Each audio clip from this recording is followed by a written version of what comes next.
100 రోజులకే కదా అసలు ఫస్ట్. ఇప్పుడు మొన్న శివరాజ్ చౌహాన్ వచ్చి తిరుపతిలో ఓపెన్ చేసి తెలుసా మీకు? సీఎం గారితో పాటు తిరుపతి జిల్లాలో 125 రోజులు పెంచింది తెలుసా? డబ్బులు ఎన్నాళ్ళకి వచ్చాయి అంతకుముందు మీకు?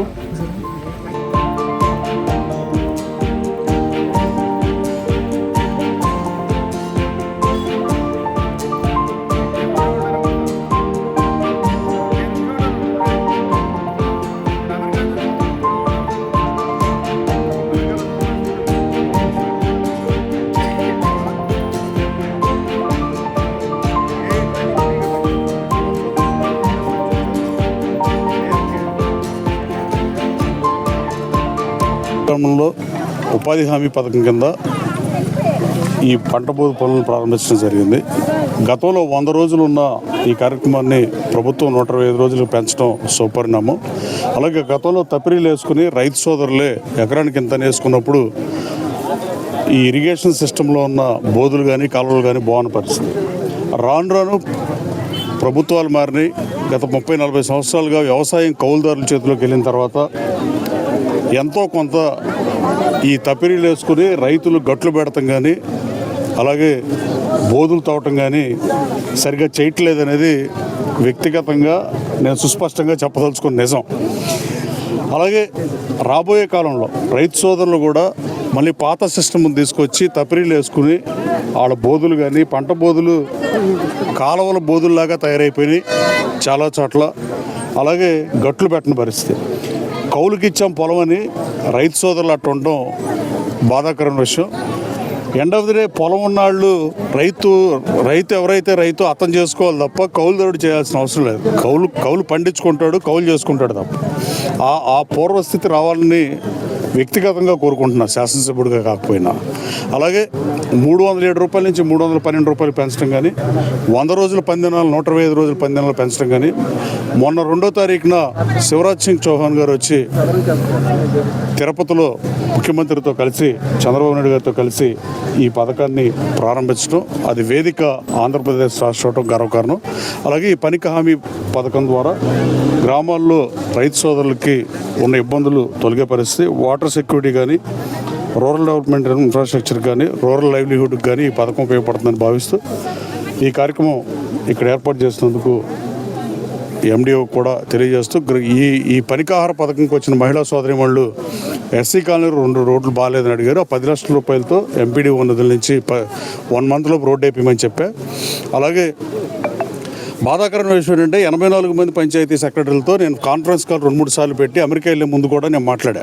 మీరు కచ్చా డ్రైల్ అర్జెంటుగా కాన్స్టిట్యున్సీలు ఎక్కడైనా కొట్టకపోతే మిమ్మల్ని సస్పెండ్ చేయాల్సి వస్తుందని కూడా చెప్పా. అయినా ఇంకా తేలప్రోల్లో ఇలా ఉండటం బాధాకరం. చాలా చోట్ల ఎక్కడ ఈ ప్రాబ్లం లేదు. అలాగే ఆ కచ్చా డ్రైల్ కూడా 1 వారంలో కొట్టిస్తానని ఇక్కడ సెక్రటరీ నాయస్లో చెప్పిన పరిస్థితి.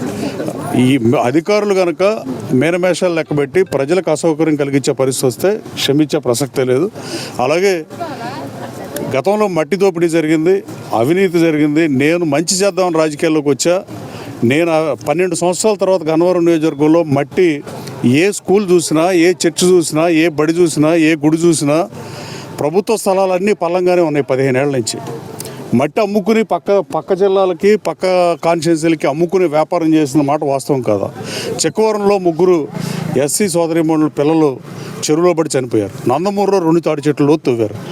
ప్రజలు ప్రశ్నించే తత్వాన్ని కోల్పోయిన గన్నవరం నియోజకవర్గ ప్రజలు ఈ ఒక్క గొంతుకే 9 ఏళ్ల నుంచి ప్రశ్నించింది. ఊరి ఆస్తి ఆ చెరువు అని. మొట్టమొదటిసారిగా 12 సంవత్సరాల తర్వాత ఎస్సీ, బీసీ, ఓసీ ఎవరనే అందరికీ ఇళ్ల స్థలాలు మెరక చేసుకున్న పరిస్థితి దాదాపు 40 గ్రామాల్లో. అలాగే కొన్ని గ్రామాల్లో ఇళ్ల స్థలాలు మెరక చేసుకున్న తర్వాత ఫ్రీగా మట్టించాం. అలాగే రైతు సోదరు పొలాలకు కూడా తోలుకున్న పరిస్థితి. అలాగే ట్రైనింగ్ సెంటర్ని అతి త్వరలో గన్నవరంలో ప్రారంభిస్తున్నాం హెచ్సిఎల్ కంపెనీతో మాట్లాడి. అలాగే సిహెచ్సి సెంటర్ని సిఎస్ఆర్ నిధులు ప్రభుత్వం దగ్గర నిధులు లేకపోతే నేను బయట కంపెనీల దగ్గర 4,50,00,000 తీసుకొచ్చాను. ఇంటింటికి వెళ్ళి బ్లడ్ టెస్ట్ చేసే కార్యక్రమం ఈ రాష్ట్రంలో ఏ ఎమ్మెల్యే చేయాలో నేను చేస్తున్నాను. అది గన్నవరం ఎస్సీ కాలనీ కానీ, గౌడ్పేట కానీ, సాలిపేట కానీ. ప్రయోగాత్మకంగా ఎమ్మెల్యే అయిన కొత్తలో గన్నవరం సిటీలో ఎస్సీ కాలనీలు బీసీ కాలనీల్లో ఇంటికెళ్ళి బ్లడ్ టెస్ట్ చేయించింది బాగుందని చెప్పి నియోజకవర్గ వ్యాప్తంగా చేస్తున్నాం. దాదాపు 60,000 మందికి 4 లక్షల పైబడి ఉన్న గన్నవరం నియోజకవర్గంలో ప్రజల్లో 60,000 మందికి వాళ్ళకి బ్లడ్ టెస్ట్ చేసాం. అలాగే రాబోయే కాలంలో ఈ నియోజకవర్గాన్ని మంచి చేయటాకే రాజకీయాల్లోకి వచ్చానని చెప్పా. అదే చేస్తున్నా. 18-25 రోజులు అమెరికా మొన్న 20 రోజులు, అంతకుముందు 10 రోజులు తప్ప నేను విజయవాడలోనే ఉండి నిత్యం అందుబాటులో ఉంటున్నా. నేను హైదరాబాద్లో ఉండి రాజకీయాలు చేయట్లా, 3-4 నెలలకు ఒకసారి రావట్లా. కానీ ఈ అభివృద్ధిని ఇంకా పెంచాల్సిన అవసరం ఉంది. ఈ కాన్స్టిట్యూన్సీని మోడల్ కాన్స్టిట్యూన్సీగా చేయాల్సిన అవసరం ఉంది. ప్రభుత్వం దగ్గర నిధులు లేకపోయినా సిఎస్ఆర్ ఫండ్స్ తీసుకొచ్చి అభివృద్ధి చేస్తున్నా. రాబోయే కాలంలో గన్నవరం సిహెచ్సి సెంటర్ కూడా ఎంత పలానా ఉందో మీరు విలేకరులు కూడా ఏ రోజు ఏని పరిస్థితి. కొంతమంది అయితే ఒక పత్రికా విలేకరులు అయితే ఇన్ని అభివృద్ధి పనులు చేస్తున్నా ఇక్కడ ఇది గొయ్యి పొడవలేదు, గుంట పొడవలేదు అని చెప్తున్నారు. గత 5 ఏళ్ళు ఆ పేపర్ ఏం చేసింది అనేది ఆలోచన చేయాల్సిన అవసరం ఉంది. అంటే జర్నలిస్ట్ సోదరులు కూడా ఉన్నట్టుగా మాడితే బెటర్ అని నేను భావిస్తున్నా. అవసరమైన రోజున సాక్ష్యాధారాలతో నేను కూడా మాట్లాడతా. రాబోయే కాలంలో గన్నవరం నియోజకవర్గంలో అభివృద్ధి ఏజెండాగా పనిచేస్తా. ఇప్పుడు ఇద్దరు రైతు సోదరులు డిఏపి ప్రాబ్లం ఉందని చెప్పారు. నిన్న కలెక్టర్తో కృష్ణా జిల్లా ఎమ్మెల్యేలు అందరూ మొన్న సాయంత్రం మీటింగ్లో మాట్లాడాం. ఎట్టి పరిస్థితుల్లో రైతులకు యూరియా అందుబాటులో ఉంచుతాం. 1-2 డేస్లో పిఎస్సిఎస్ అధ్యక్షులు, బ్యాంక్ చైర్మన్లు, అగ్రికల్చర్ ఆఫీసర్లతో గన్నవరం నియోజకవర్గ స్థాయిలో ఒక మీటింగ్ పెట్టి ఏ ఊరికి ఎంత కావాలి. పోయినసారి కూడా ఏమైందంటే కొంతమంది రైతులు అవసరం లేకపోయినా ఎక్కువ యూరియాను కొనేసుకోవటం వల్ల చిన్న సన్నకారు రైతులకు ఇబ్బంది వచ్చింది. దాన్ని అప్పుడు రోజు రివ్యూ చేసి ఆ ఇబ్బంది తొలగించాం. ఈసారి ఆ పరిస్థితి రాకుండా ముందే రివ్యూ మీటింగ్ పెట్టి సరి చేస్తాం. Thank you.